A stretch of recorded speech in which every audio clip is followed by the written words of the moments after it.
Halo guys, assalamualaikum. Ketemu lagi sama Iwabex. Ini kali ini bukan tentang teknik sepeda atau motor ya, tapi lebih ke manusia. Cia, manusia. Tentang edukasi bagian dalam dan luar atau luar dalam. Yang disebut Rasul sering sampaikan, perbaiki akhlakmu hingga muliakan akhlakmu. Oke? Kan kita kalau masih eh, seseorang di usia 20 ke bawah itu masih kendali setan. Benar? Setan di mana? Itu dia. Berada di usia 20 ke bawah itu pengendalian setan.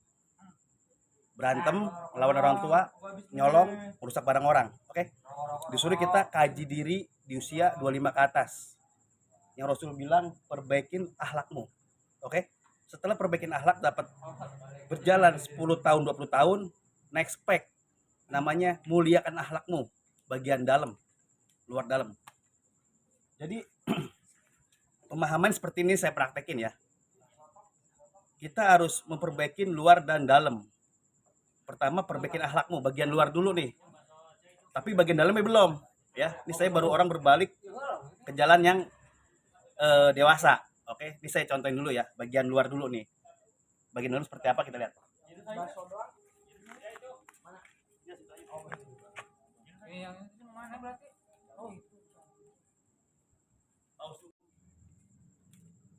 Nah, itu sob, pada saat kita lewat gang, suatu lingkungan yang ada orang nongkrong, tua maupun muda, tunjukkan kalau kau cinta Nabi, yaitu akhlak perbaikin dulu.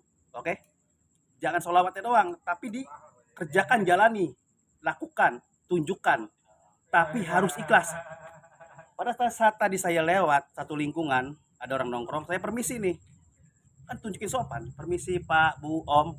Kagak disautin. Ini nggak disautin nih. Dalam hati kedumel, monyet disautin.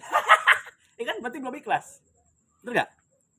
Jadi ketika sudah dapat perbaikin akhlak, ya, itu baru memperbaiki, belum muliakan. Itu bagian luar dulu, tunjukin sikap dulu. Misi nggak disautin. Ini baru bagian luar, di dalamnya belum terima. Sialan nggak disautin. Nah, berarti belum ikhlas. Maka naik lagi speknya setelah umur 35, 30 ke atas, kejar syafaat. Masuk ke 40 ya. Karoma itu 33, 38, 40 kejar syafaat. Nah, ketika sudah masuk ke 38, kalau Anda bagian orang yang dapat tetesan dari atas, pasti hati Anda ikhlas. Kita belajar lagi, kita lewat. Permisi, jadi sautin, tenang aja udah. Lepasin semua, jangan jadi beban pikiran. Oke? Kali kita positifin aja, kali lagi sibuk main handphone ya kan, atau nggak kedengeran. Udah ikhlasin aja, lewat aja. Gitu. Nah, itu untuk memperbaiki diri Anda sendiri kelak dimanapun berada. Iya. Jadi Anda selalu ikhlas, tenang, ikhlas. Jadi tidak mempermasalahkan yang bukan jadi masalah. Gitu. Jangan cari-cari masalah, jangan membuat masalah. Gitu. Apa sih gunanya ini kita lakukan? Biar hidupnya tenang. Masih pusing duit kan? Sama sih pusing duit tanya. Sama Mas, pusing duit Mas? Sama. Cuman bagaimana cara kita menyingkapin daripada mana pusing duit itu. Biar kita tidak jadi budak duit. Berantem sama temen, sikut atasan.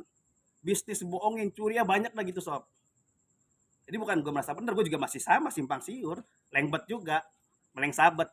Tapi dulu 30 ke bawah. Sekarang suruh berubah, kita disuruh, makanya kaji diri. Oke? Berusaha dan terus berusaha. Jadi seperti itu sob. Itu namanya pengendalian diri bagian dalam speknya ya. Setelah lewat permisi nggak disautin, nggak usah ngedumel, ikhlasin aja, losin, jangan jadi beban pikiran. So kalau situ jadi beban pikiran, besok lewat gak bakal permisi lagi. Berarti situ punya hati yang masih ngedelumet, kesel, berarti ngapain lewat permisi, biarin aja deh. Ya berarti situ kalah. Kalau kita sudah punya rasa hati ngedelumet, kita udah kalah sama setan. Itu bisa kemana-mana. Oke, you understand? Seperti itu sob. Semoga jadi edukasi yang manfaat. Tidak ada tujuan menyesatkan atau simpang siur, susun semanggi, perapatan, muncul sono, muncul sini, pertigaan. Tidak ada untuk menyesatkan. Tetapi pemahaman bagian dalam kolbu. Cara kerja seperti itu. Oke, assalamualaikum warahmatullahi wabarakatuh. Maafin. Kata-kata hari ini Bang Iwe, coba kasih dong. Kata hari ini, Yo. kita itu kan makhluknya Allah ya. Oke, kita ini hambanya. Nah, Maka intinya adalah kendalikan dirimu, nah, ya, maka akan kutuntun langkahmu.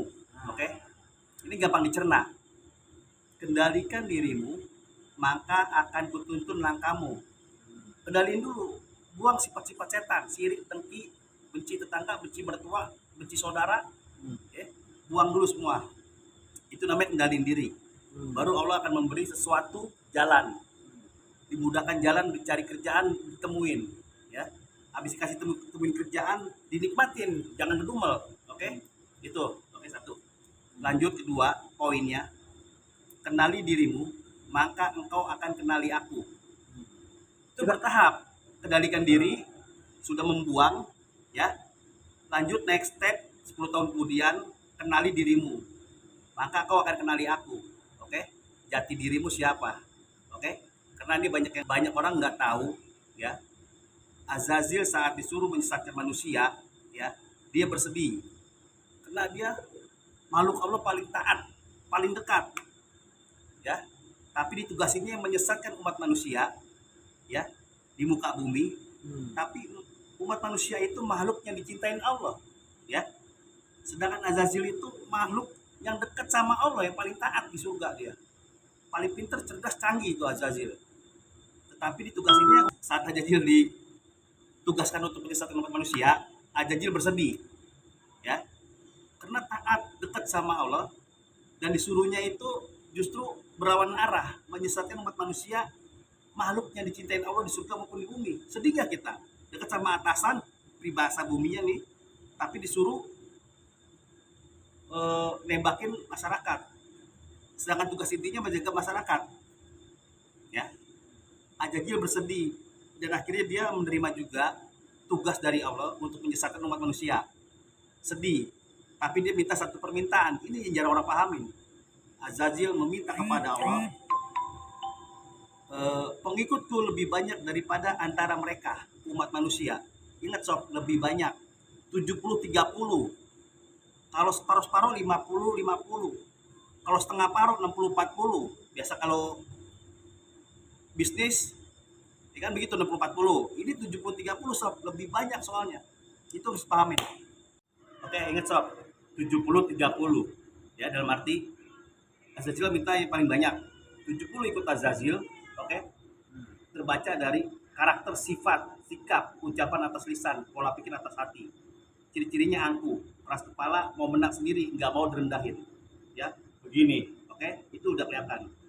Dan ikut 30 ikut syafaatnya Rasul, insya Allah kita bagian dari itu. Ciri-cirinya rendah hati, sopan, selalu menyapa, tersenyum, you understand? Yes. Itu makanya Rasul sering berkata di Al-Quran, perbaiki akhlakmu hingga muliakan akhlakmu, oke? Karena akhlak itu menolong umat dari kemiskinan atas keterpurukan. Akhlak terdepankan.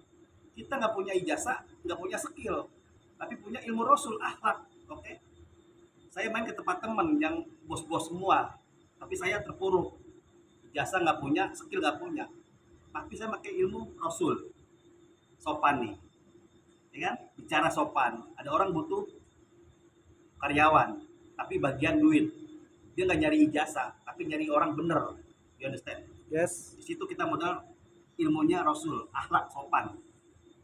Orang yang nggak kenal akan menerpa, wah ini siapa nih, ya kan? Nah itu baru bisa dipercaya buat menjaga keuangan itu. Insya Allah seperti itu. Oke sob, bila kurang jelas kita kaji lagi nanti. Assalamualaikum, maafin ya. Saya minta makan yang paling enak, pesan bro.